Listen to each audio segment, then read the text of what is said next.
What is up, everybody? Welcome to episode 46 of 46. the Doctrines of Rad podcast. We are excited to be here. We're live streaming on X and on YouTube. If you're confused about what X is, that's Twitter's new name. We are with a special guest tonight, an author and pastor, Mr. Pastor Andrew Isker. I feel like I could have rhymed that one a little bit better, but I didn't. We're going to start off. I know I missed it. It's all right. That's par for the course here. Logan, go ahead and open us up with our Bible verse, and we'll get going. Yeah. So 1 John 2, chapter 2, verses 15 through 17. So do not love the world or the things in the world. If anyone loves the world, the love of the Father is not in him. Verse 16, for all that is in the world, the desires of the flesh and the desires of the eyes and the pride of life is not from the Father, but is from the world. And the world is passing away along with its desires. But whoever does the will of God abides forever. That's from the ESV. Amen. All right. Well, perfect setting, perfect tone for conversation tonight. Andrew, you've written a book recently, just released. Also, very recently, I'd love to talk about how well it's been doing. I assume it's doing good, but I kind of in an echo chamber on X, so I think everybody I know has your book, but I don't know if it's doing well. It's called The Boniface Option by Andrew Isker, who is our guest tonight. Why don't you give us who is Boniface? You know, what's the deal? Why is this a weird named book? Yeah, I mean, St Boniface was a missionary to Germania, to the German territory, the pagan German territory across the Rhine in the late 8th century. And he is famous for being the missionary to the Germans, the missionary that brought the gospel to the pagan German people. And the famous, story, at least legend that goes along with him is that when he went to Germany, he went to their sacred shrine, the Oak of Thor, and told the people there that, and these people believed that if you touched it, Thor would hit you with a bolt of lightning and kill you. And he told them not only would he touch the tree, but he would cut it down the next time, at that time tomorrow.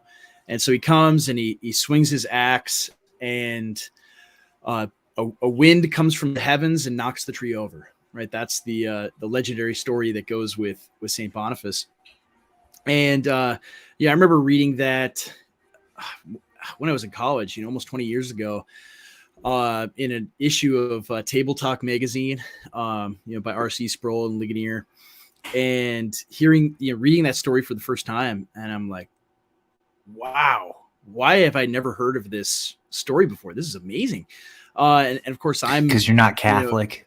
I guess I know, but it was in Table Talk. It was Ligonier. It was like, wow, this is great. And so. From the moment on, I was like, this is really cool. And it had a special, place for me because I'm from that part of Germany. My paternal heritage is from there. And those are my ancestors that he converted. So it was really an amazing story. And yeah. After he shot it, I left out the best part of the story, after chops down the tree, everybody who witnessed it, hundreds of people came to watch him get fried. They all were baptized that day and became Christians. Wow. And there began the evangelization of Germany. And so, it was one of those things where, with this book, I remember, it always kind of starts with Rod Dreher's Benedict option. That's where the name really comes from. And actually he read it and didn't like it, which is even better. I saw that. We got to talk about that too. That's a very interesting we will. Piece. We will for sure. And he did not like the book. And I mostly liked his book. I didn't, wasn't really knocking it too much. But the thing about his book that I felt was so lacking is it was very non-confrontational. It was, really the ethos of his book was, hey, things are really bad, so we're in this post-Christian world, so we should retreat to, intentional communities. And I'm like, okay, great, cool, that's great. And then what? And there's Right. like nothing, just hang out there until it all burns down or something. I don't really know. And so anyway, I'm thinking about that book, and I'm like, well, no, Boniface was a Benedictine monk. He was a monk from the order of St. Benedict, and he realized, I need to leave the monastery and go out and go on the offensive. And so to me, it was like, oh, this makes perfect sense. Like, we need to pursue the Christian life in this, very post-Christian world, this apostate world, in that same manner, right? We need to Absolutely. pick up the axe and chop down idols and confront the evils of the world that we live in. So that's really where it came from. Yeah, man, it's and it's so relevant to today too. It's with a lot of conversation around. I know that you co-authored a book with Andrew Torba on Christian nationalism, which really, I mean, it kind of goes hand in hand with a lot of what you are saying when it comes to taking this world over for Christ, like really genuinely fulfilling the Great Commission, going into all the nations, teaching them to be obedient to the words of Christ, to his standards and statutes. And I think part of that is chopping down these idols, not being afraid to stand up and to say to the town, hey, not only is your demon god not real and not powerful, but my God is, and he actually is going to show you and demonstrate that. And so what has been obviously with Dreyer's, he's got kind of a weird reception of your book. It's kind of surprising. I don't know if that hurt your feelings or made you feel like what the heck, dude? Like, it was kind of like an homage to you and all of this. And then, you kind of just took a little bit of a dump on my book. What is, how are you feeling about that? No, on the contrary, it does not hurt my feelings at all. Just because, like, Dreyer is Dreyer. I didn't even know how to correctly pronounce his name. It doesn't really matter. He's a weird guy, man. Like, he is really, really strange. And I mean, in that review, he's like, I read this short book and I can't, he tells us all about the stuff that we should hate, but doesn't talk about the things we should love. And it seems like he doesn't have any joy in his household. And I'm like, that's kind of weird, man, because, like, what a bizarre thing to say. Yeah. Especially because, like, I don't really want to attack his, like, personal life, but I think it's relevant. Because, like, he doesn't have a household anymore. His household blew up. And he left and went to Hungary. And so it's like, it seems like a bit of projection, like, oh, I guess, you're throwing stones when you live in a glass house, It blew up. Yeah, like his, not literally. But, okay. And then you said went to Hungary. I was like, where is this guy living? Yeah, but no, like his family. Nord Stream pipeline. That's right. His family just fell apart. He and his wife got divorced, and he left the country. And so here he's, like, attacking my family and household. I'm like, that's strange. And so anyway, contrary to Rod Dreer's belief, we have a lot of joy in the Isker household. But yeah, it was projection. I know, yeah, definitely projection for sure. Yeah, and like, I was kind of flummoxed by that. I'm like, wow, that's weird. But it was a bizarre review. It was like, one of my friends said to me that, like, they read the review and they're like, it's like he wanted to like the book, but knew he's not allowed to. It's kind of how he read it, like, reading the reviews, like, oh, and then he calls, that he, I don't want to give the whole book away, but it's like, that he says that there's a direct line between feminism and transgenderism. And it's like, well, there kind of is, man. Like, that's the point I'm making. Like, why aren't you able to put that together? And it's just like, he's like mining it for scare quotes. It made me laugh. It was hilarious. And it was like, I'm feeling a lot of joy right now, Rod, reading your review. But no, I was very pleasantly, it was, I think, was it Saturday or Sunday that I read it first, and I'm like, this made my whole weekend. That he read my book and dropped a long review of it, and really didn't like it. But yeah, it was wild. It was wild seeing that, and so I'm like, thank you, Rod, for reviewing the book and engaging. I mean, to be fair to him, most people that like attack books like mine, or when they attack the Christian nationalism book, or when they attack like Stephen Wolf's Christian nationalism book, they didn't even read it. They didn't even engage with anything that we say in any of it. And there are people like, there was one guy today online who is like, oh, the story of St. Boniface didn't actually happen. It's a legend, we don't really know if it's really happened or not. And then, like, even if that's true, that's irrelevant to the point. Yeah, exactly. Making. Yeah, and it's like, okay, but did somebody like in the comments like, but did you read the book? And like, well, no, I just kind of skimmed it. Yeah, because he obviously didn't read it, because it's not an autobiography. It's not it's not a telling of Boniface's travels and his experience. It literally is just it's the spirit of Boniface. I mean, that's really what true the book myth. Is.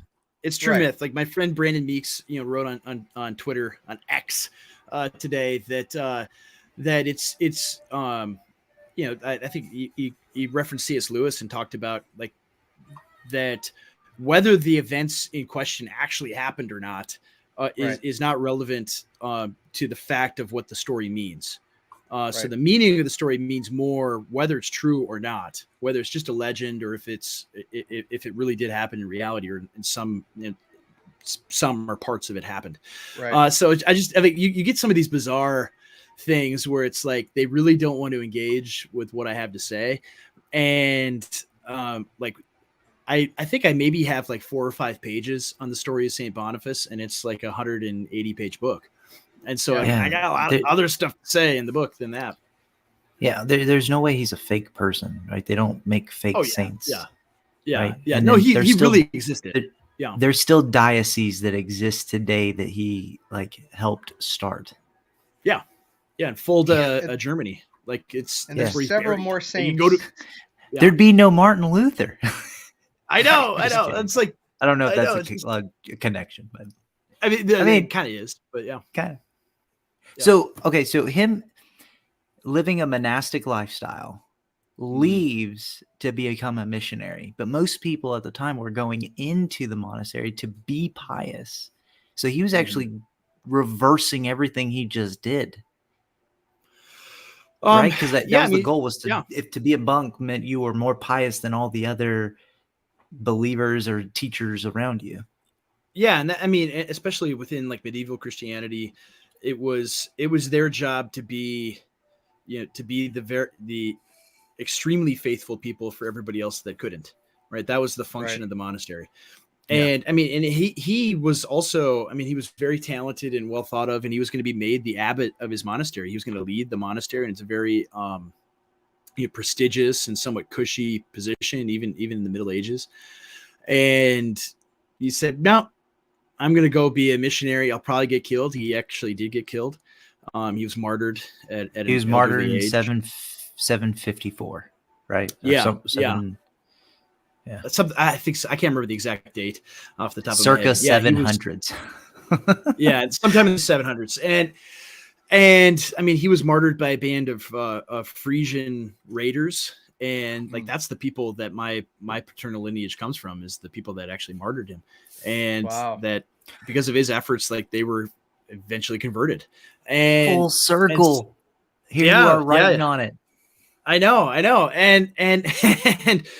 And so anyway, it's like, he, and there was a lot of missionary activity occurring at this time.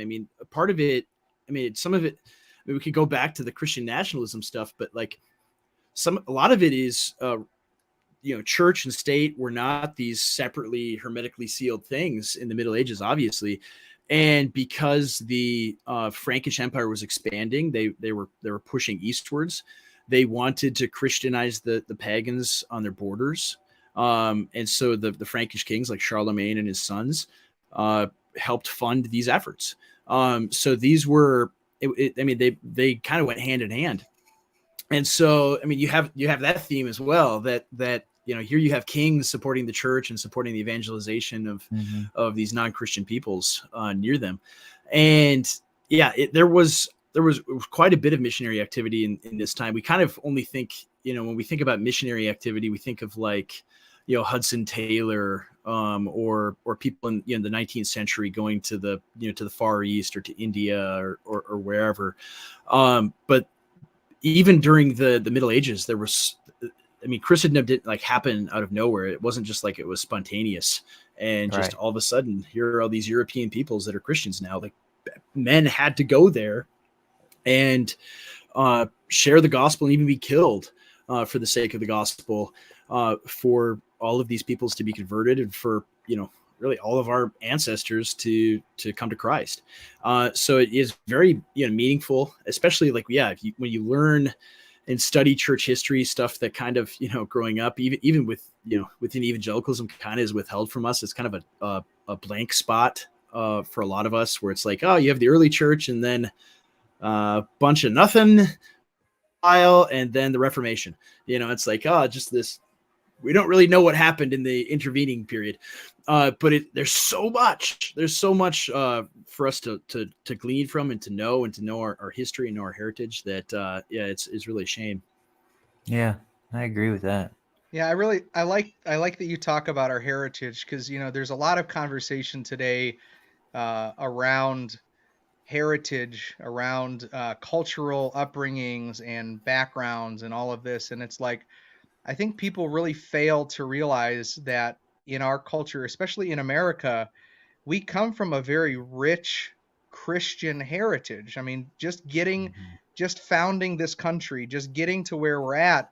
What do you think has caused us to forget that? Why is it so hard for us to hold on to those things? And your face makes it look like you have something ready to go to say. I can't wait to hear what you guys say. Tell me if I'm wrong. Tell me if I'm wrong, Andrew. So neutrality, right? We allowed pluralism to exist in this country. It used to be a crime for you to blaspheme the God of the Bible. You would go to jail.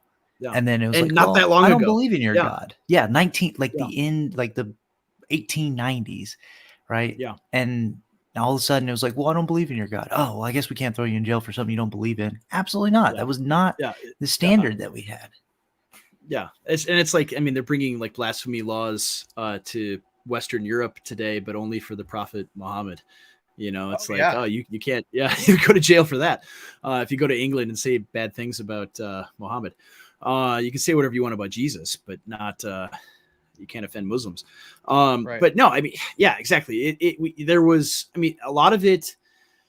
A lot of people like to look at it like it's just the inexorable process of history and it just randomly happened and no one was at the wheel when it happened. And I think that's rubbish. I think that so much of it is by designs. There are people that are anti-Christian, that hate Jesus, and they had political power. And throughout the 20th century, especially, you've seen this pluralistic secularism take over, and like it wasn't like the all these laws being repealed and so forth. Whether it's blasphemy laws or whether it's decency laws, laws prohibiting pornography, laws regarding divorce, all of this stuff. Like there were actually people that pushed for these laws to be repealed. It wasn't just like that people woke up one day and said, "Oh, we should just not have that anymore."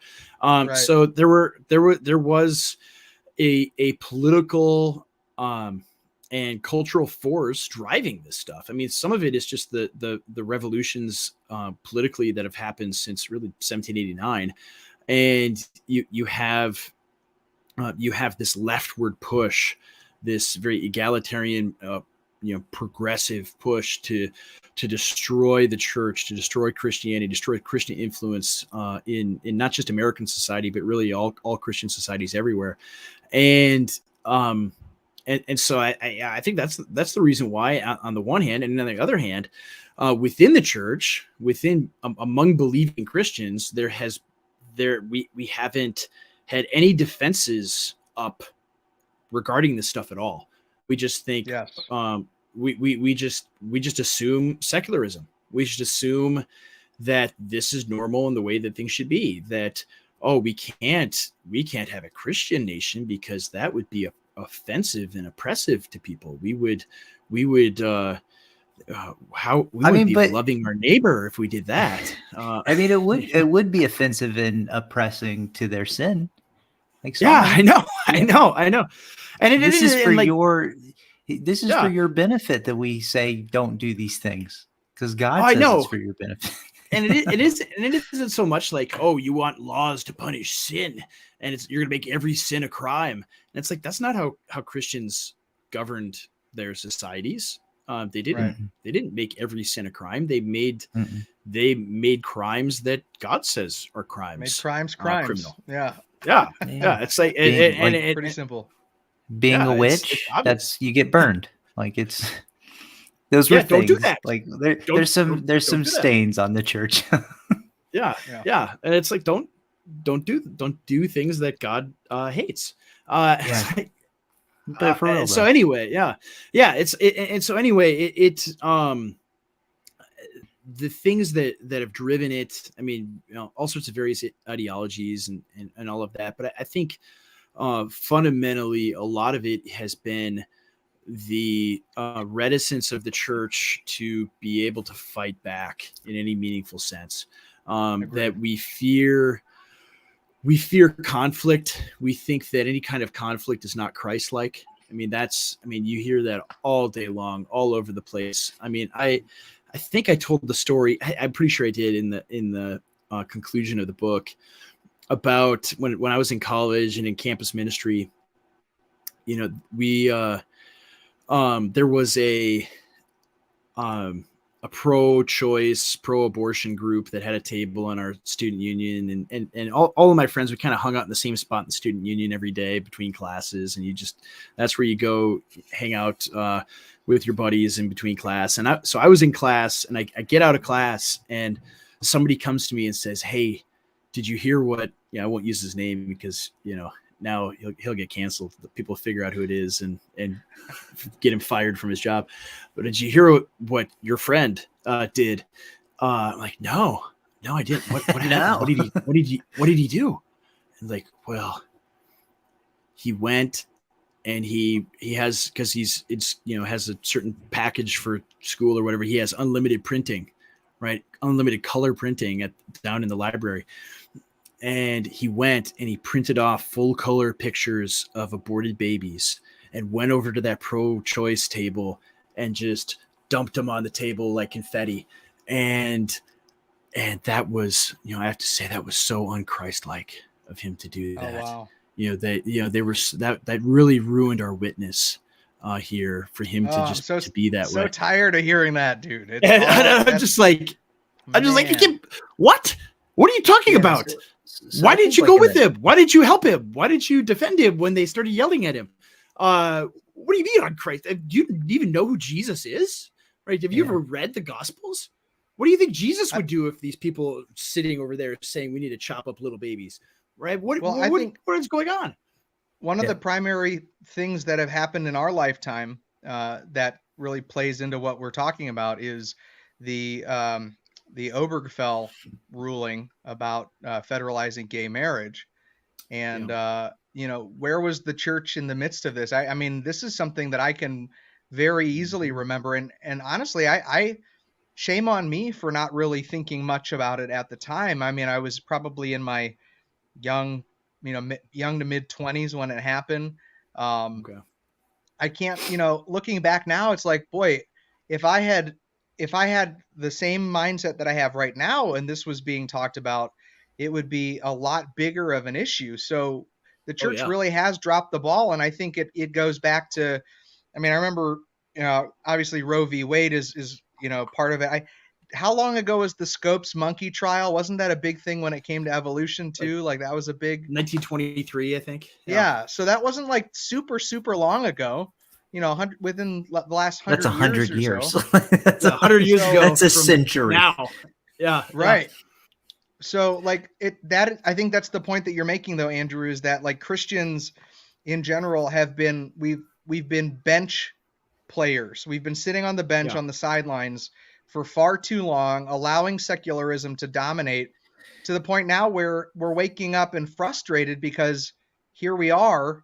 And it's like, what can we do? It's like, boy, if we would have done something just a few years ago, Yeah, I wish we would have asked that question like 40 years ago or 50 years ago. But like if that question had been asked 40 or 50 years ago, people would say, oh, well, you just want a theocracy and you hate America and you hate American democracy and you hate all these things. I mean, there were people that were raising these questions 40 or 50 years ago, but they were a tiny, slim little minority.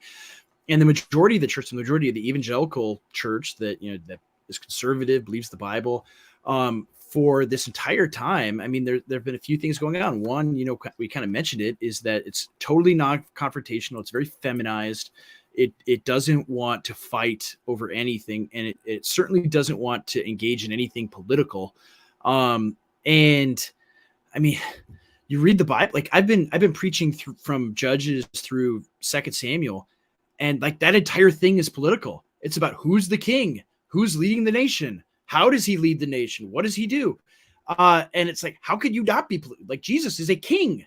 It's not a non-political office that he holds. He is the king title of the universe. So you need to obey him.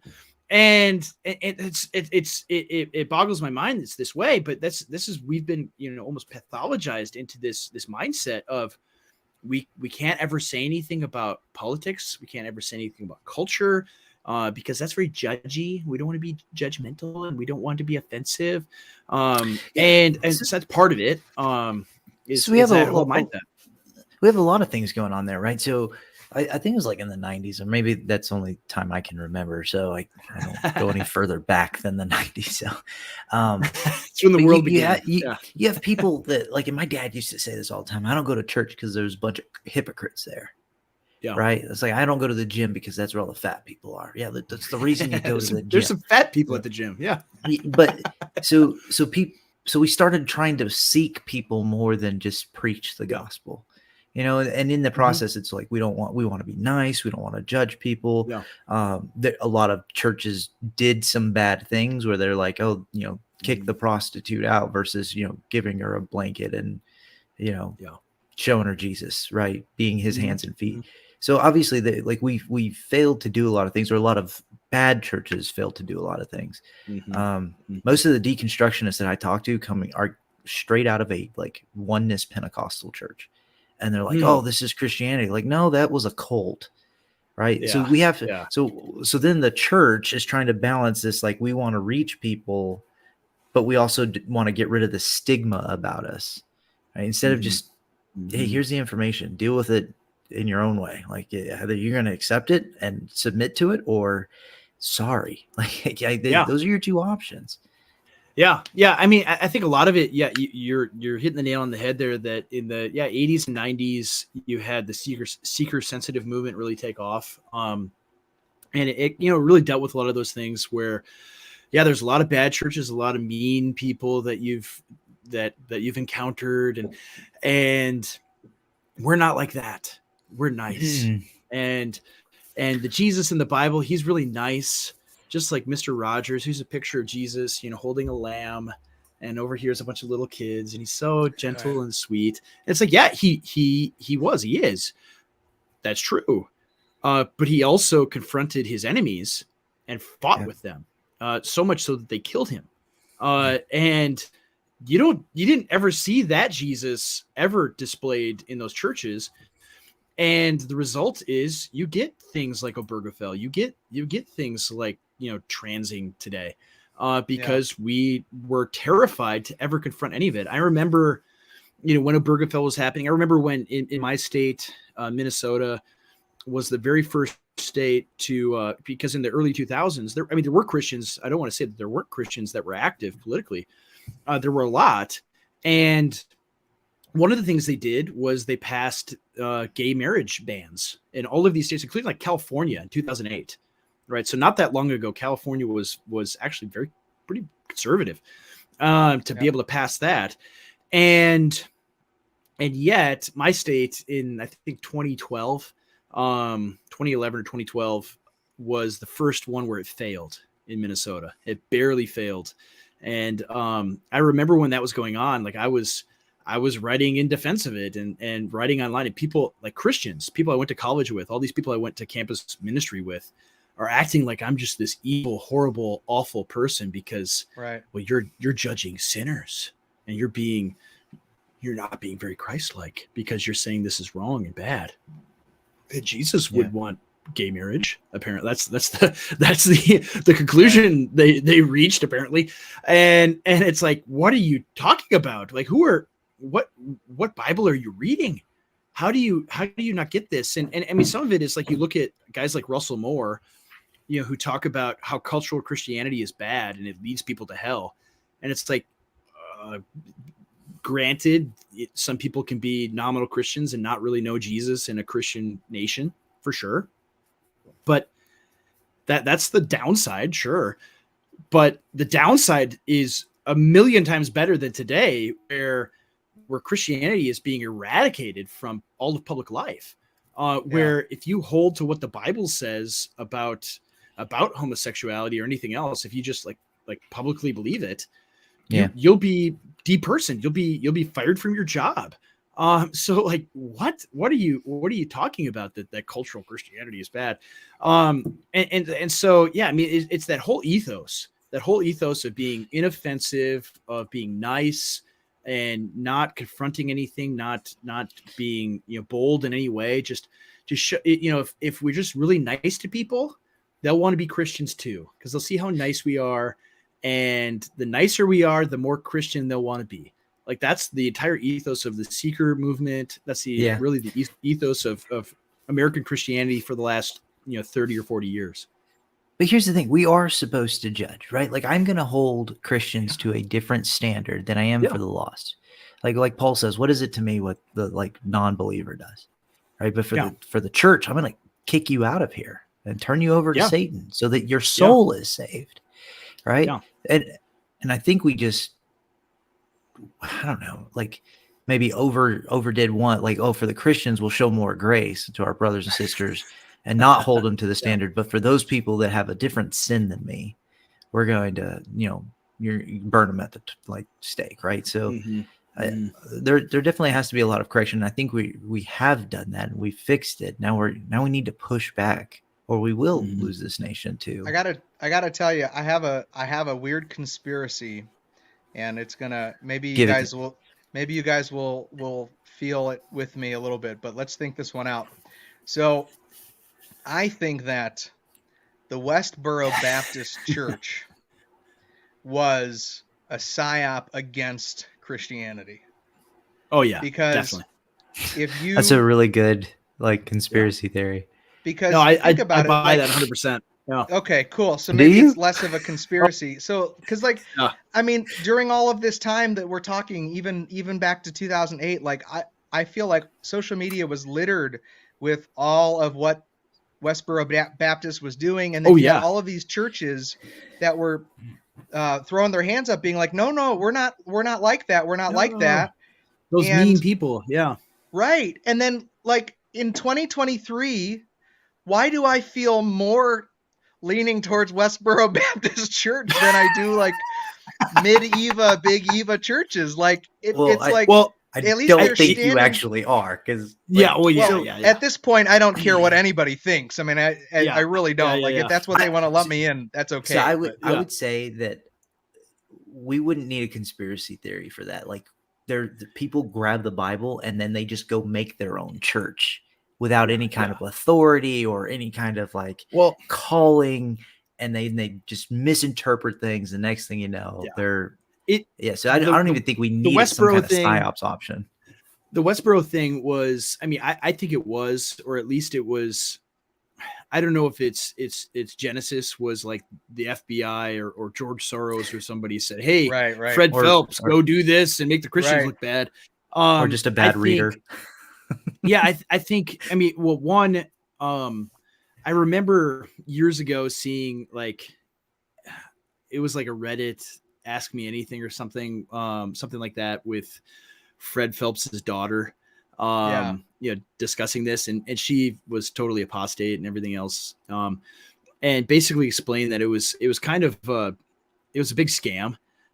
So like they would go to these places and there would be a riot or there would be some kind of conflict and people would not let them demonstrate or whatever. And so then they would sue that municipality or the church or whatever, wherever they were protesting, in order to, and then they would, have a massive settlement, and that like financed the whole church, was them going to all these places, then suing when they had their, Right. civil rights violated. And so whether it was like an intentional psyop or not, what happened is the media, which, Yes. ultimately governs the country, picked up on this and made, and if it's not a psyop, at least made it indistinguishable from one, Right. where they would use that to show, oh, look how evil and bad these Christians are. And so, and what it did was it caused all the soft, faint-hearted Christians to be like, oh no, we're not like that. We're so much nicer than those people. Right. And God loves you. God is love. Love is love. And so on and so forth. And that's, I mean, that really did push it. Absolutely. And so, yeah, whether it was an engineered thing or not, the media took it and ran with it that way. And, Yeah, I and so, totally yeah, I agree. remember those days. I remember those days acutely, when I was in college and shortly thereafter, where that was the big thing and it was everywhere. And it was, you had to deal with that when people talk to you. Oh, so if you believe homosexuality is a sin, you must like those people. You must think they're right. Like that was always the next thing people would say. Yeah. And so I remember that in the context of like the gay marriage bans and things like that, that people would bring those things up all the time. And most people, if they didn't have, and most Christians didn't at that time have like any cojones. And so they would back Right. down. They'd We be like, didn't need oh, to I'm so though either. sorry. I'm so sorry. Right. Oh yeah. Cause we were living in, I mean, I don't know if you guys are familiar with Aaron Renn and his, 3 world kind of paradigm where you have positive world, neutral world, and negative world. But we were living in like neutral world, or even in some places still positive world, where people viewed Christianity and Christians very positively, Yeah. or they were more or less indifferent. And so that's the paradigm where, your Tim Kellers and your what's his name in California, Saddleback, Rick Warren, people like that, Chicago, Willow Creek, like those people. That's where they made their hay, is in negative world, or in neutral world, where we'll just nice everybody into the kingdom of God. That's the strategy. And so most of American Christianity took that tack. And so now after Obergefell, after 2015, we are firmly in the grip of negative world. And you see that with like TGC and many of the other evangelical leaders, the so-called mid-Eva that's kind of, taken off with the void that's after TGC has kind of collapsed. And they're still like living in sort of neutral world. Like they don't know how to exist within negative world because they don't know did how to so exist. well in neutral world. Yeah, absolutely. Like their whole paradigm, their whole philosophy of ministry, everything is tuned toward neutral world. And so they don't know how to operate in a world where people don't like Christians, where it's socially, it's low status to be a Christian. It's you don't have the benefit of positive worlds in your back pocket, where it's like, yeah, exactly. Yeah. People think you're stupid. They think you're not very bright. And yeah, absolutely. And so, I mean, what you need in negative world is leadership that confronts the evils of the day boldly and encourages its people to stand for the faith when they have every reason not to. That's what you need. And I'm not saying I'm putting that in my sermon, but I might be putting that in my sermon. Well, I mean, that's largely what the book, ultimately is about. Is we live in this world that is engineered to be destructive, that not even that it wants to eradicate, Christianity for sure from the world, but it also is grinding up and chewing up just the natural order, the created order that God has made. And so you see this with transgenderism, you see this with feminism as well. That the way that God built the world, the way he built the world for men and women to live together, for there to be families and households, that all peoples everywhere have understood, right? Not just Christians, right? So if you want to get into like natural theology versus, special revelation or whatever, the people that focus on like natural law or natural theology, you look at it, it's like, well, you can see the, like when Paul is preaching in the Areopagus in Athens, and he tells the Greeks, like, hey, you know all about God, you know all about the world that God made, but you don't know God. And right today, you can't even do that, right? You can't go to the university campus today and say, hey, you know all about this world that God has made, because they are in a state of denial about that even. Right. They don't know what a man is or a woman is. They don't know just the very basics of human life. They don't know when life begins. They don't know any of these things, and they actively don't are repressing this knowledge. Right. They don't want to know it. So that's a challenge in and of itself that has to be overcome. That you're living in a world that is completely fake, and it's not going to sustain itself. And well, no secular world is sustainable. No, right? No, I mean, it's going to be the reason we have to be filled. The reason we have rules and statutes is for our joy and for our sustainment. God puts things in place for a reason. I got a question for you. So, if you guys go on YouTube, you can purchase the book. I think it's about $16.99 is what I paid for it. It is. Yep. It is until Amazon makes it a discount. I'll let everybody know if they drop the price ever. If they drop the price, be linked. We will make sure to link it in the description for the episode anyway. But so the title is strategies, right? So you give strategies for how we should overcome the situation that we're in. I'll be doing a live going on this trans woman's podcast to discuss this issue.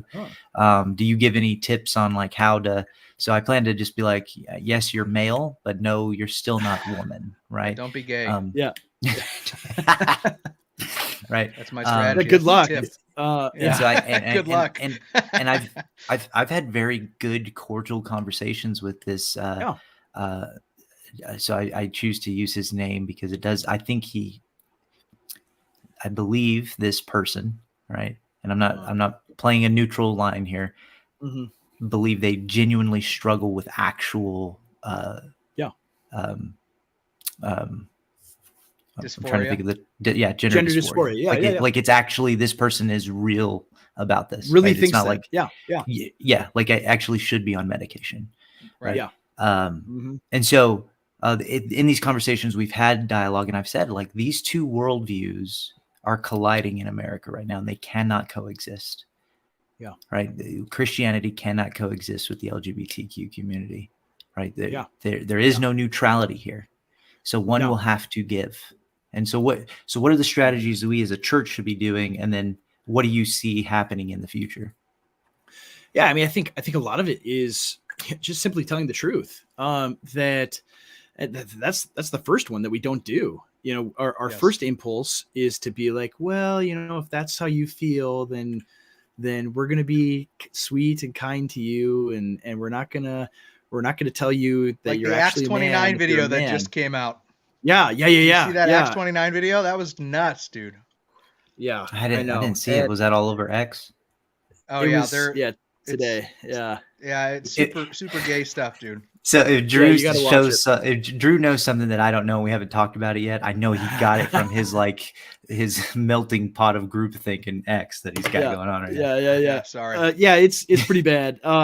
But I mean that typifies it right there. The strategy of just like, oh, we'll just affirm people where they are, meet them where they are, and Acts 29 is.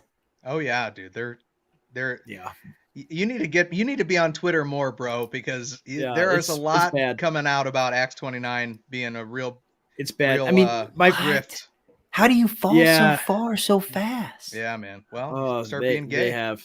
Yeah, they have. I mean, they're accommodating. I mean, it's just it's the same as the seeker sensitive movement. It's the same ethos, same operating, procedures, and it's just updated to current day. That's ultimately what it is. And so yeah, I mean, as far as strategies, just simply telling the truth, just simply Yeah. saying, and it doesn't need to be nasty or rancorous, because yeah, there are people that genuinely struggle with these things, that there are men and women that think they're the opposite sex. And in past day, like, it isn't necessarily a new thing. That's the thing that, like, the LGBT movement says, well, there were always people that struggle with this. And it's like, yeah, and we treated them like they were mentally ill in the past. Yep. And So were you know, some of you. There's 2,000 yeah, year old evidence. So were some yeah. of you. And so, like, what did people do then? I mean, there are faithful ways to treat these things. It's, you could be kind to someone who's mentally ill, and you don't have to be, nasty or mean to them, but you could still tell the truth that, no, you are not actually a woman. You are a man. You were born a man, and God made you how you are. Yep. And that's reality. And you have to live in reality. You don't want to live in reality, but that's reality. And so many Christians are afraid to do that. They're afraid to say true things, because we live in an insane world where it's so much easier to just go along with it. It's so much easier just to say, well, I'll keep my head down and I won't cause too much of a fuss, and I'll just, leave it alone. It's not my business. And that's how we got to where we are today, is simply not telling the truth. And I want to make it clear, like, this individual knows that I'm going to call you a him, and he's understanding. And he's trying to convince me to give him the gender that he's affirming, right? So it is a place for us to have conversation. I choose to use his name, but I just, I don't know. I'm going into this really hopeful, like this person's post-op. Okay, he's post-op. Oh man. So the redemption piece of that, like, okay, I'm not this. I recognize Jesus is where I find my identity. Then what? Right? What does that look like? Do you continue to dress as a woman? Do you now start dressing as a man that is a eunuch? I think is what it has to be. Or do we just show grace? Or is that just the scars of your past, and you just show grace? You keep walking around as a woman saying that you're a man, and then I don't think so. What do you? I don't think so. Like all the features of a woman are there, so we cut them all off and add them back on. That's not a thing. That doesn't happen. So I think it is. It's so sad, and it's going to be. I mean, this is the thing we're going to have to deal with in the next decade or two. Is people that detransition, that have had the surgeries, and now they're stuck where, really victims of this insane ideology. And like, those are the people. I mean, you see it kind of, with the detransitioners and the legal fight and all these kind of things. Some of these people that have gone through this, and it's agonizing. I mean, so many of them regret it immediately. And they realize that this didn't help me. I don't feel any better. It doesn't, my life isn't any better. And of course it's not going to. And so how does the church, operate in that way? It's like, well, yeah, I guess you've made yourself a eunuch, and that's what you are. And you need to live, the way God made you going forward. And it's not easy. And you have to show people a tremendous amount of grace in this way, but it's not. I mean, so often we want to pretend that grace means lying allowance. to people. We pretend grace means allowance, and it doesn't. It doesn't mean like grace means, you sinned in this way, and you've suffered the consequences for your sin, and we will, be with you however we can. But Yeah, it walking doesn't through take it. those things away, Yeah. and so it's tragic and devastating that this happens, and it's going to keep happening. And it's, I mean, the best thing that we can do, I think, to confront it is on the front end, to confront it, what they're doing to children. I mean, so much of it is young people that are being fed these lies, and very few Christians want to speak the truth about that and fight these things. I Because mean, there's so much there's a that lot goes into more. it. There's the Yeah. parents, the Oh, you yeah. know, what the parents are feeling. They're being lied to, being told that, if you don't do this transition, then your son or daughter is going to kill themselves. It's, very it's a very emotional plea, but again, it goes back to the truth, just like what you said, Andrew. It's like, but you tell them the truth that this is not going to make them not want to kill themselves. They're going to still want to do that. In fact, statistically, they're going to want to do it at a higher rate later on down the road if you let them do this. Yeah. So in this interaction with this individual, I kept repeating a phrase that I believe to be true, that the devil is robbing you of joy. Like the joy that you could be having in your life. You have been robbed of that. And I said it in different positions, in different ways throughout the entire dialogue. And there was just this one moment where he's like, yeah, I know you said that, but he kind of like you could see that he was internalizing it. And so it sounds I don't like know. There's hope there for, like, I'm an optimist. I like to go into things. Yeah, like, you should. I'm just going to save everyone or help people get saved somehow.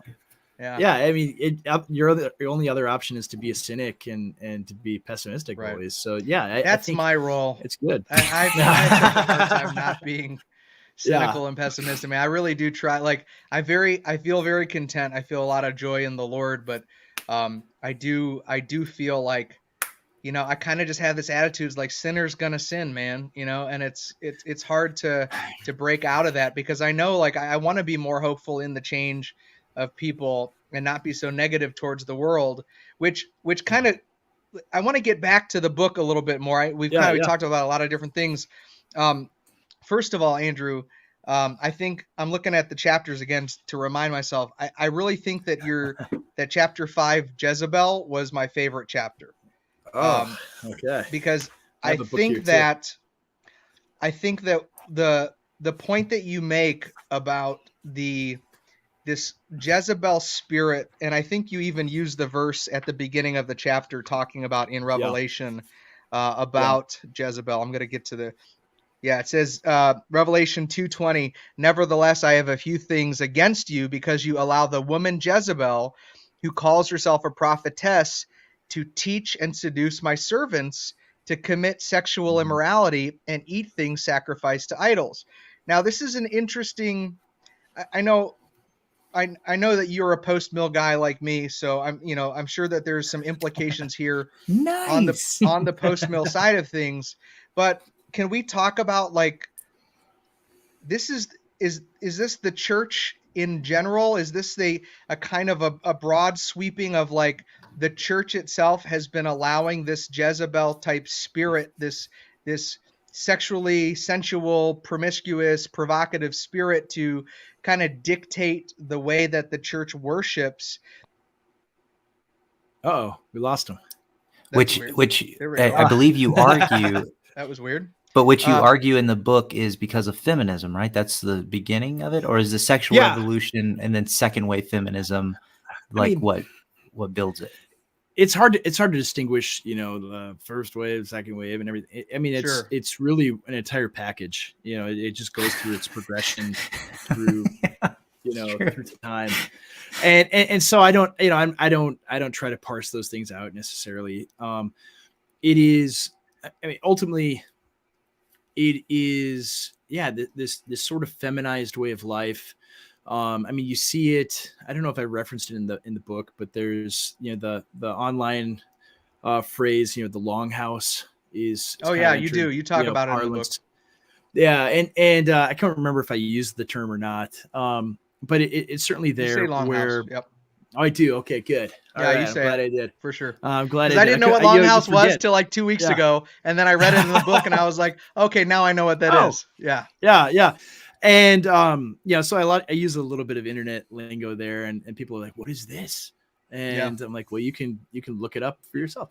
Here's the link." And so anyway, it is this sort of way of life where it is highly attuned to feminization. I can bring up Aaron Renn again, where I mean, Renn I think does a really good job talking about even within the church, within like the complementarian conservative evangelical world, there's this idea of like you just got to man up. Like all the problems, all the intersexual dynamic problems that we have is just because men are out there playing video games and watching porn, and that's the reason why everything's bad. And if they just would man up, then things would be good. And it's like Sounds like a that's Paul really, Washer sermon.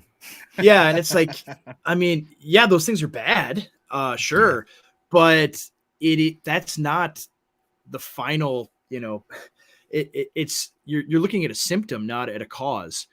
And what happens if men do man up and stop doing those things doesn't change the fact of the way the world currently is and the way that Right. we expect women to be and live and act. And so, Renn talks about, within complementarian circles, there's this idea that men should be like this 1950s Ward Cleaver type where he goes and works hard at his job and comes home to his family and everything else. But the inverse is not true.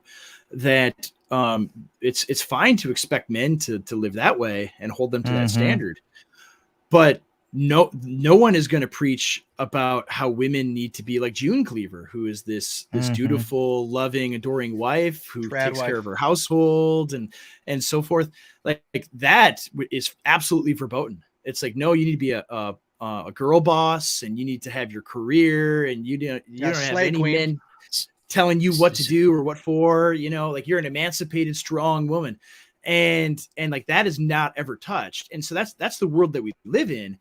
Is that everything is feminized. It is women are empowered, which just means that women are not held to any expected standard for their behavior. And within that context, it doesn't matter how much men man up. There still is there's still the milieu that you're in is that women are not responsible for any of their sin. And so how do you operate in that world? That doesn't work. And so a lot of it is that. A lot of it is, I mean, you see this with the famous, Matt Chandler, Jesus Wants the Rose clip. I don't know if you guys are familiar with that. Yeah. And it's like that kind of just typifies American evangelicalism with regard to feminism, where it's like here. Now, was the rose an African American 6 or an Anglo 9? Yes. Yeah, exactly. And it's like, I mean, it's so comical. I mean, if it wasn't so sad that like the entire sermon is just that's funny. Thanks, Chris. Like the entire sermon, is like him justifying, female promiscuity and basically saying to men that, hey, if this gal has a long past, you just need to pretend that didn't exist because Jesus wants her, so you should too. And it's like, well, no, like it's still not good. Like there's still massive damage that is being done to young women. Why are we damaging the rose? Why is the rose getting crushed? Why aren't we standing in and protecting the rose?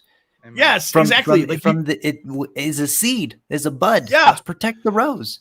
Exactly. And it's like, no, like that cannot be. You need to protect and that's forbidden. You are not allowed to go there. You're not allowed to talk that way. You're not allowed to say, hey, because that's like purity culture. That's very bad. Purity right. Yeah. So kiss dating goodbye stuff.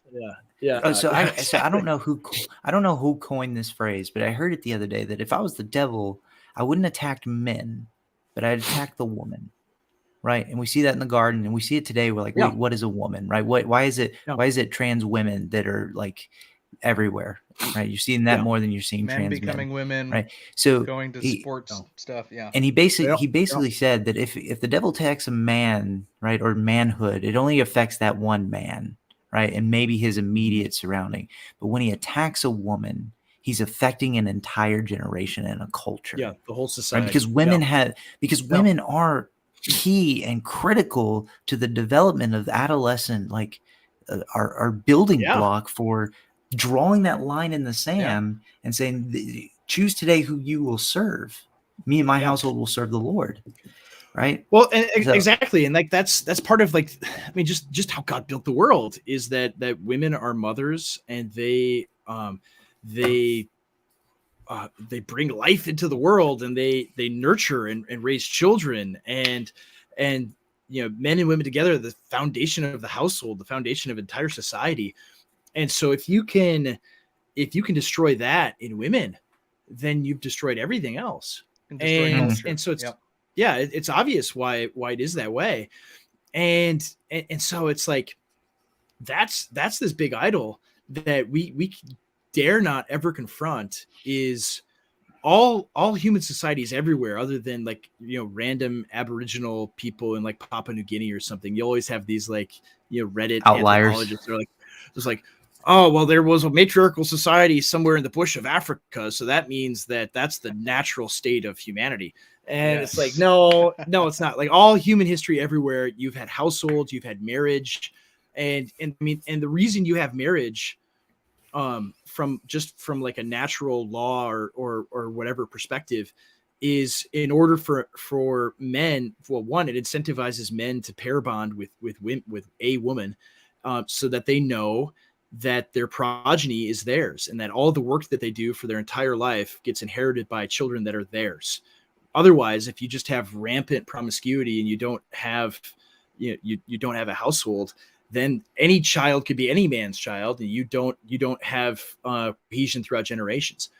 And so it's just this like obvious reason why it exists, but like conservatives even like dare not even go there, because then it sounds, you know, misogynistic or something. And it's like, no, that's the how households are formed, is you need to incentivize men to get married. That's why, and have one woman as their wife. And so, you know, otherwise, you know, you don't have, I mean, it really, like, you look at, I mean, other people have talked about this stuff. Like Michael Foster does a great job discussing these things. That, you know, ultimately what you have when you have this rampant promiscuity, and you have, just as like the baseline for our society today, is a lot of people think, like, I'll talk to, you know, like boomer relatives about how, like, female promiscuity and why it's an issue. And they don't realize that it's like, okay, it's like a Pareto principle, you know, 80-20, where it's like 20% at most of the guys are getting 80% of the women. And it's not, you know, the fornication that's occurring isn't just like 1-to-1. Like, you don't have an equally promiscuous number of men to women. It's a lot more women and a very small subset of guys. And what that does is you have this massive disorder through society, where you have women that have, you know, many sexual partners before they ever settle down to get married. And that's not, it's so deleterious to society. Like, I don't even know where to begin with that. Yeah, it's very damaging. And so then you have like Matt Chandler say, oh, Jesus wants the rose, so man up and get married to one of these gals. And it's like, what are you talking about? Like, no, there's not, that's not how it works. That's not how it should work. That's really bad. And it's like, okay, yes, there are gals who come to Christ later in life and are repentant and everything else, but that doesn't, it's just like with the trans stuff, it doesn't erase the damage that's been done to you over all this time. That doesn't, you know, disappear the moment you come to Christ. And, you know, people don't want to hear that. They want to be told that, no, you need to marry the 30-year-old single mom. Otherwise, you know, you're not being like Boaz or whatever. Like, that's extremely common. And so anyway, it's like, you see this all the time, all over the place. And how do you get back to any semblance of normalcy? You have to, I mean, one, you have to guard, like you said, like the rose when it's little, when it's just a bud or a seed, is you have to guard your daughters, and Yes. you have to teach your daughters to hate this world, in this way of life. Like you have to teach them, like Rod Dreyer doesn't like me saying this, but I don't care. You have to teach them to hate it. Like this like Sex in the City lifestyle is glamorized, and it has been for the last 20 or 30 years. Like, oh, just Yeah, it be has. like the TV show Friends, right? Where every one of those girls has a different sexual partner in each episode. And it's like, that's the good life. That's what you should strive for. Isn't that great, girls? And you have to teach your daughters that, no, that's death. That's evil. And it's just going to destroy you. And you have to teach them in such a way that they don't feel FOMO, right? That they don't feel this fear of missing out. Cause I mean, that's super common in like the Christian conservative, homeschool kind of world, is they get to 18 and they've lived this certain way their whole life. And now they're free and they can go sow their wild oats and be just like the rest of the world. Like you have to teach them to absolutely abhor all of that their entire life, and to know that this is wrong and bad, and that the good life is you get married and you have a husband that loves you and cares for you, and you have children together and you have a household and you raise those children. That's the good life. That's what you should strive for, not to go have brunch and 9 o'clock, baby. And swipe right or left, like that's not the good life. It's horrible. It's terrible. I feel like my strategy. So I'm a dad to 2 girls, right? 8-week-old and a 4-year-old. And I feel like my main goal is just to get them to trust in Jesus, right? Like to get them to truly believe, eventually when regeneration and faith occur, but I mean, like to where they can look at the world and then see that all the things that the world offers, all the glamour, all the things that make, like we read at the beginning, right? That you want to love the world, making you an enemy of God, that they can lean on Christ and go, you know what? I'm going to trust that what your statutes are. Well, but that was hard for me as a young man. I had no structure, right? And I was craving it. I wished my parents would have taken me to church. I would see other families take their kids in, and I was like, I wish I wasn't here alone right now. You know what I mean? But I don't. I also saw the other end of that, where those kids were not appreciative that their parents were dragging them to church, right? That they rebelled against it. So I got to balance that. I was craving that. I wish my parents would have gone. I wish they would have been there with me. Yeah. I mean, you have to teach them to love the good life and hate what is wrong and bad and evil, and to see it for what it is, to see that it's so destructive, to see, and I mean, and in one sense, it's not hard because there are so many examples all around us. Like for my little girls, I'm able to say, hey, this person that we know, here's the things that have happened in her life, and all of it is because she's gone down this road. And that's not what we want for you. That's not what God wants for you. You need to you need to avoid that. And I mean, it's going to be harder when they become teenagers, because they'll be pretty and guys will give them attention, and it's very easy to fall into this. And the entire world is just pushing you to do this. And it's incumbent on dads especially to love them and be there for them and be with them. And I mean, so much of it is like, you see a lot of it is like, and so much of the feminism, so much of the promiscuity and all of that is these girls just like hate their dads, right? They just have this hatred of their fathers. And so if anything, it's like, you need to love them and I mean, and teach them to internalize God's standard, to love God's standard, not just think of it as this like burden that you have to bear everywhere, that I don't get to do all the fun things these other people get to do, but that it's this blessing that God has given you, that to avoid these horrors and heartbreak. And so, I mean, and so much of the book on this topic and really many others is, it really does start at an individual level with like you as an individual man. What things should you be doing to confront the world around you, even on this issue and on so many others. It really does. I mean, it sounds almost cliche or trite, but like it really does start with you and your perspective and how you think about things and what you in particular are doing in your particular situation. Because no one else is doing it, and we have to. Yeah. I think you got to, as a father, set an example. And one of those things is like not playing a neutral role. Like, this is it. Yeah. I promise you, Jesus is the way, the truth, the life. I can't make you believe that, but I'm going to model it in my life, and I'm going to preach it to you every single day. You know, absolutely. And show that you have absolute assurance. Yeah.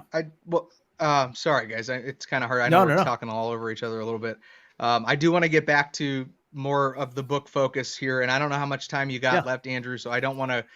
We're very grateful another that 20 minutes. Yeah. Okay, cool. So, just a couple things I want to give people, because I want people to go buy this book. I really think that it's not a hard read, right?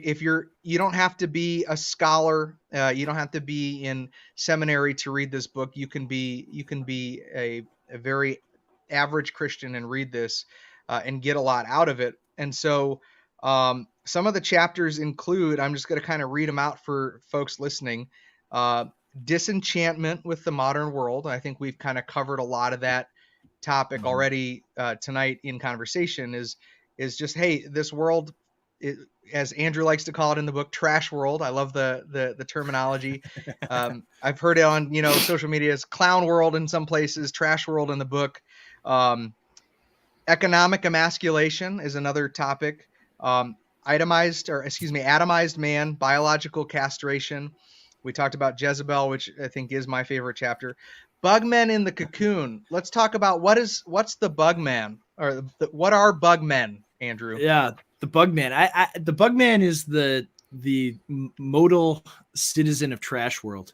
He's this guy who, I mean, I'm sure you've heard the phrase, live in the pod and eat the bugs. Eat the bugs. But yeah, it's the kind of person, we know some people that, like, when the lockdowns happened, right?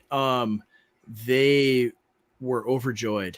They were so happy to, like, have all this time off of work, and they could just sit in their apartment and binge Netflix all day and have Uber Eats bring them food every day. And they could have lived that way of life until they died.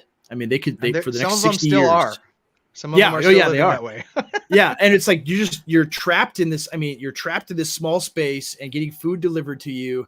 You never have to leave home. You could watch as much entertainment or play as many video games or whatever you like doing as much as you want in this little space. And that is like the high life for them. So it's the kind of people who they consume, like they live to consume product. They live to consume entertainment. Like that is their purpose in existence, they go to work so they can go home and watch TV, so they can go home and see the most recent Star Wars.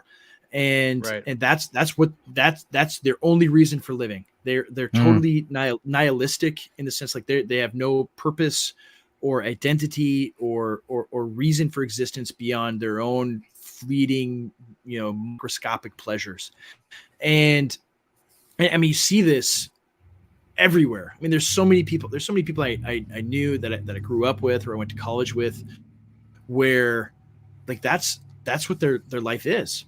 I mean, you see the things like they post on social media, and that's like all they care about is like NFL football and Funko Pop collection. Star Wars. Yeah, their Funko Pops. Yeah. And like stuff like that. And it's like, what? Like, you're 35 years old. Why do you care about children's toys so much, or children's video? Like, but it's, and you see this with like the millennial generation, this like delayed adolescence where you're a 30-year-old, 12-year-old, forever. Yes. And it's like, that is something by design. It is not accidental. It is, I mean, that's a huge, marketing thing is like, that's like Disney exists today. I mean, you see this, I could pick on Disney.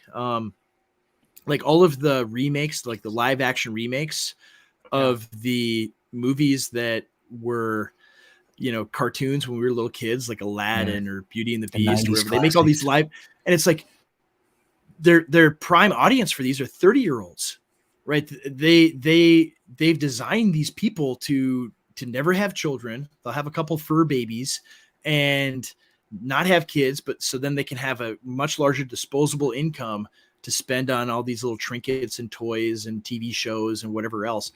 And so I good, mean, dude. even if It's you, so right. and even if you go, like, it's crazy. Like my parents spend the winter in Florida right. because they're retired now. And that's what retired people in Minnesota do, is they go to Florida or Arizona for the winter. And, Par for the course. years ago, they got us a pass to Disney World in Orlando.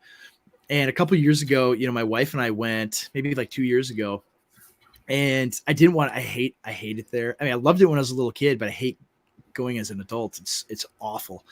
And I'm walking around, and like, it felt like half the people there were childless 30-year-olds going on like the rides and, buying all the junk and food and things like that. And it's like, they're wearing their Star Wars shirts and stuff. And it's like, there's not even 8 kids here. Where are all the kids? I mean, it looked like children of men almost. Like, where are all the little kids? Those men need to listen to a Paul Washer sermon.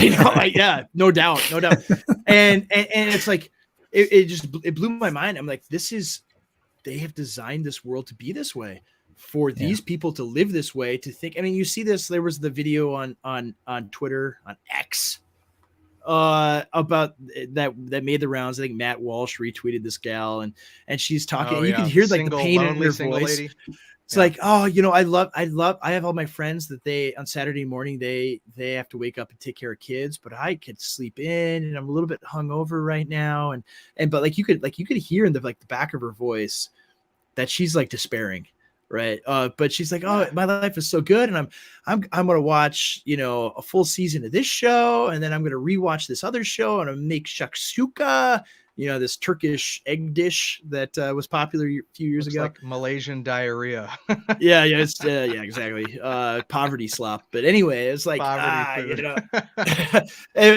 She's like, oh, this is just so great. My life is so wonderful. I don't need kids. And actually, like, she's begging some man to marry her is what the purpose of the video is. But it's like, that's the thing that's pushed and perpetuated is no, this thing, like, all of your instincts are saying, the way God built you, all the hormones and everything in your body is saying, I need to get married and have children, right? Women have this biological clock. It's a very real thing that's saying, have kids. You're getting older, have kids. And they're doing everything they can to just push the beach ball under the pool and just say, no, I want to watch Hulu.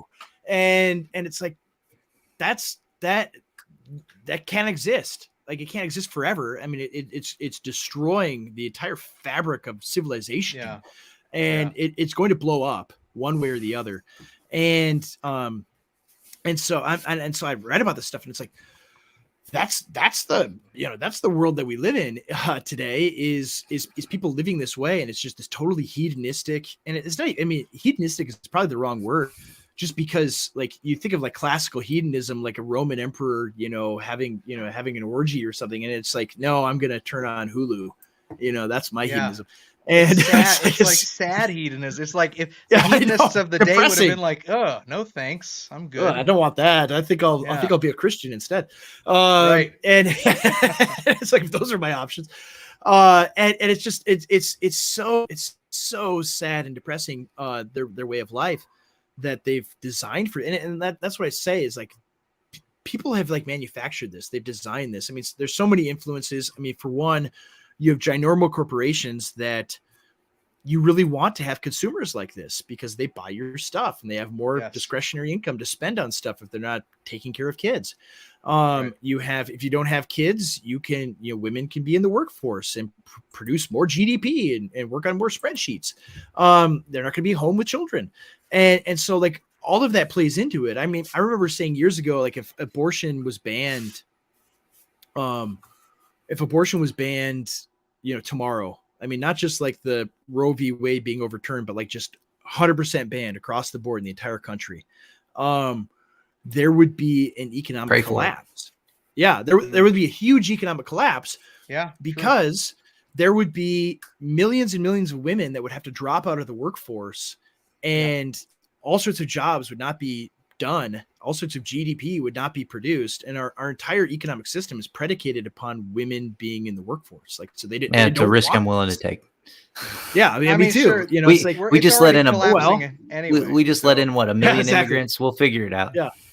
Yeah, so exactly. And that's part of the solution for them too, is like, oh, if we're not having kids, we'll just import, millions of people from all over the world to replace the people that are not being made. Well, we actually have to do that. Like, as a country, we missed our birth rate, right? Our birth rate has dropped too low.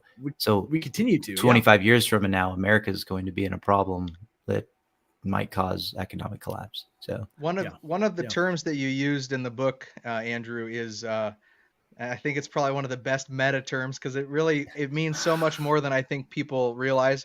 The Globo Homo Cinematic Universe. It's dude, that's everything to me, man. You got to tell me, what does that mean to you? Because I got to see if that's, or if we're on the same page there. What is the Globo Homo Cinematic Universe? Yeah, I mean, I think it's just their, I think it's just their entire perspective on life, their entire way of thinking about the world. I mean, so much of it too is like, you look at entertainment, and so whether it's every form of popular entertainment, it has all the same ideological principles. So, I mean, I saw someone, commenting today about how, like, you would like watch Star Wars as a kid or whatever, or even like the prequels, and you go to whatever planet, like you go to planet X, and all the aliens look the same. They're all the same species or whatever. And then you go to this other planet, they're all the same species here. But now, like, you turn on the new, modern Star Wars, you go to a planet, and it's all just it's all multicultural. It's like Alien 1, Alien 2. They're all different species.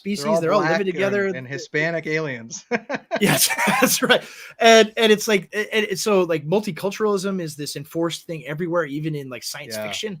It is, I mean, it's everything. There's feminism is rife throughout all of it. It is, and not just feminism. They always insert gay stuff, and it's this entire vision of the world that's enforced on everyone throughout everything, where the intent is to make it unthinkable for human beings to live in the way that all human beings everywhere lived until 100 years ago. And so it's entire worldview that's enforced, through entertainment and through our way of life, the way we talk about things, where we talk about politics and culture and everything else.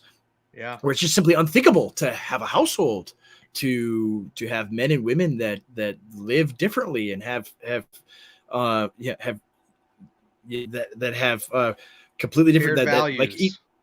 Or even like, I mean, I talk about it in the book that, I mean, like, you just see, like, this week they're in Ukraine, they're starting to draft women.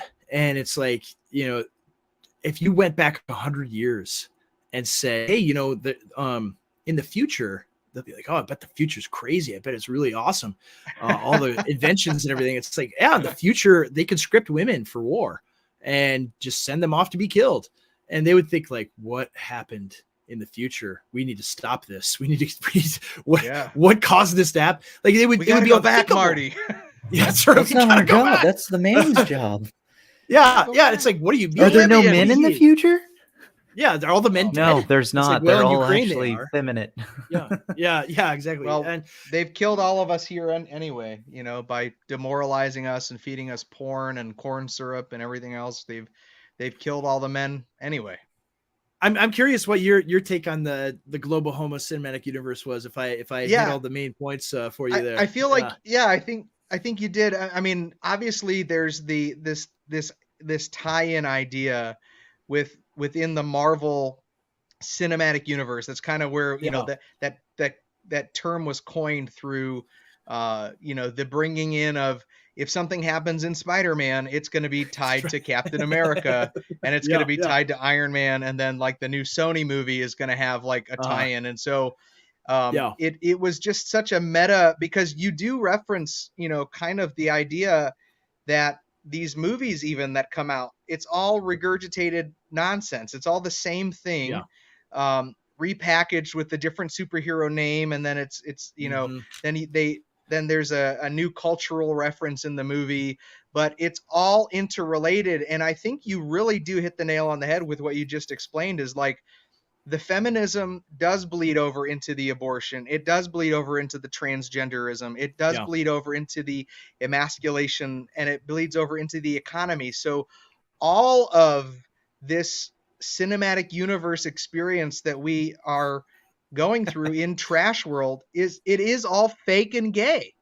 And Yeah. there's nothing, Yeah. it's the best Yeah. term that you can use. It's all fake and gay. You like your first Yeah. chapter lays that out. That's your argument. Yeah. Everything is fake and gay.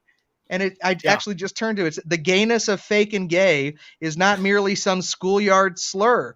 There's a deep meaning to this too. The homosexual is not just a sexual deviant. His very nature and the very nature of his identity is a man whose urges take precedence over all else. I mean, that's it. That's Wow. truth. Yeah. I mean, it's Yeah. And they hit the want nail on the everyone head, to be man. that way. Yeah. They Yes, want everyone to be that way. everyone to be that way. They want gays of all sexualities. That's what they And- want. And Yes. you ultimately- plagiarized that from Romans 1. Yeah. Yeah. I know. You Yeah. Yeah. stole that That's from the Rod Dreyer is like, accusing in his review. He's like, well, he did. I'm not saying he plagiarized my book, but and it's like, well, hey man, like you, I haven't even read your book. yeah, it's like, come on, man, I didn't plagiarize anything. I did. This is all original. You know, if I plagiarized anything, is from the timeline on Twitter of friends of mine saying, having ideas, and I can't remember who said what, so I can't give them credit.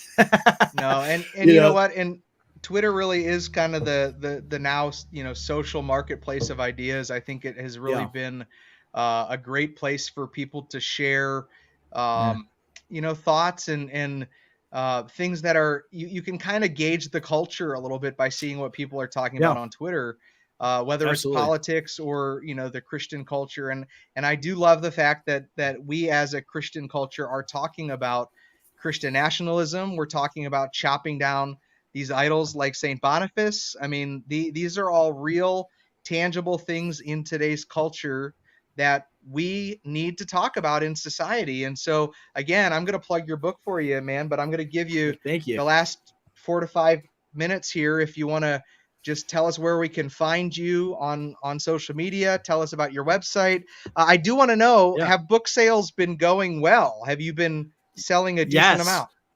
Yeah, Good. they've been going really well. I mean, we published through Gab, and so there was a lot of advertising initially on Gab, and that's been great to get a lot of sales that way.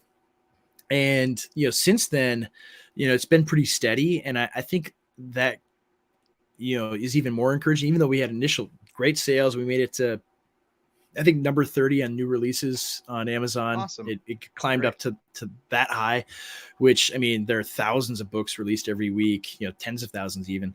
And so to make the top 30. 100 is a pretty big deal.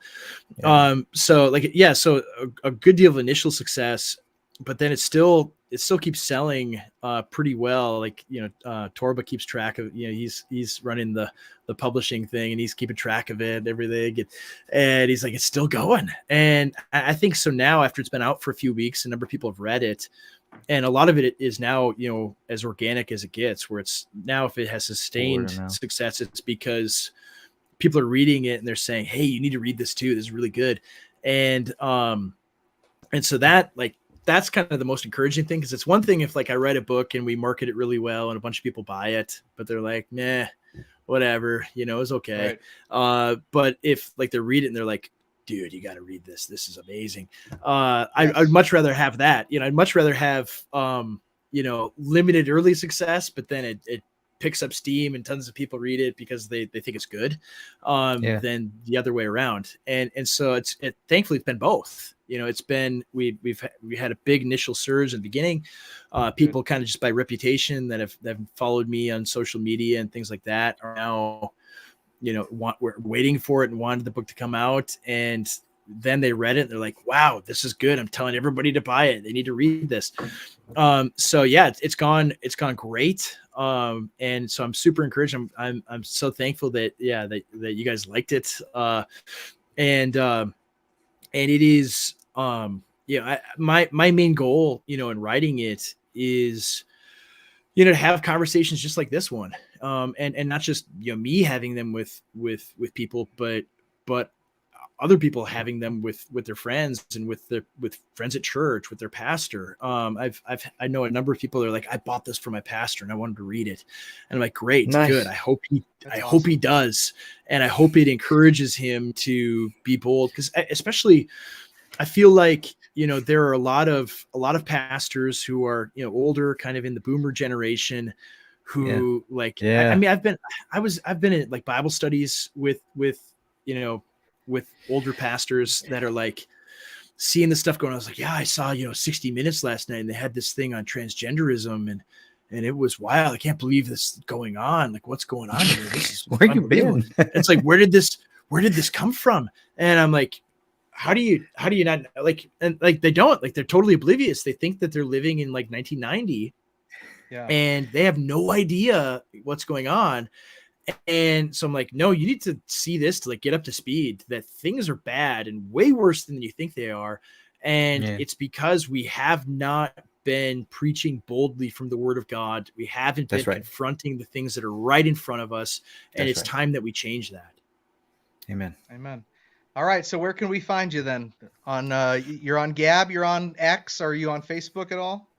I am, but it's kind of just like a personal, like people will follow me and things like that. And it's like, oh, that's nice. Or like try to do, friend requests and stuff. And I'm like, I don't really do the Facebook. Plus I hate Facebook so much. And Instagram. It's so horrible. I maybe log in once a day. It's so, and it used to be great. It was a lot of fun back in the day. Now it's, you guys sound so old right now. I know. We're back when I was a kid. How old are you, Andrew? Man, my MySpace still isn't working right. No, that's right. I can't get the song to play. No, I'm 37. 37. I'm 43. So Logan's at the lower end. He's 33. 32. Oh yeah, just a kid. 32. Just a kid. Little babe. Oh, he's a handsome young man though. Thanks. Yeah, I'm on Twitter, on Gab. And, I do a podcast with my friend, CJ Engel on YouTube called Contramundum. That's on I figured, man, you got a pretty nice setup Yeah. going on there. Yeah, we've been doing that. I think we're on episode 30 tomorrow. So we've been doing it for a while, and we've just right behind us. Yeah. It's like it's been a lot of fun, talking about things with him. And I write for Gab News, news.gab.com. So I've since the book came out, I haven't written anything recently. I'm hoping to get something out this weekend. Nice. So I've been writing there pretty much every week, articles a week. And it has been a blast to do this, to be able to write the book and see the reaction to it. I've had a lot of fun with it. Not beyond just Rodri or freaking out about it. It's been it's been a lot of fun. Oh, sorry for the dog. A puppy. Yeah, I don't know what she's barking at. She's been quiet this whole time. Well, anyway, listen, man. Hey, shut up, dog. I told you we're super professional here. Anyway, yeah. All right, so we're gonna quiet down. That's it. Well, that's the podcast. Thanks, guys, for coming. Well, anyway, we appreciate having you on here, Andrew. We'll definitely have to have you on again to talk more. Absolutely. There's just so much to cover in this, and I'm going to be giving this to my pastor as well. To now that I'm done with it, and I mean, just the artwork, dude. Like, this chick's shirt says "Lonely Fans" on it, dude. It's so good. Like, it's. I mean, there's a lot. This is like a Where's Waldo for wokeism right here on the cover of the book, dude. Which one am I? Like, here I am. Yeah, look at this guy who just loves Dr. Fauci. We've got Slava Ukraine here with a mask on. I mean, it's perfect. So, yeah, man, we appreciate you stick around until your till your thing is done uploading. But we'll go ahead and close out the show, brother. We Awesome. really do appreciate it. Go buy the book, guys. The link will be in the YouTube channel description, and you can find it on Amazon and lots of other places too. It's called The Boniface Option, and our guest has been Pastor and author Andrew Isker. And we are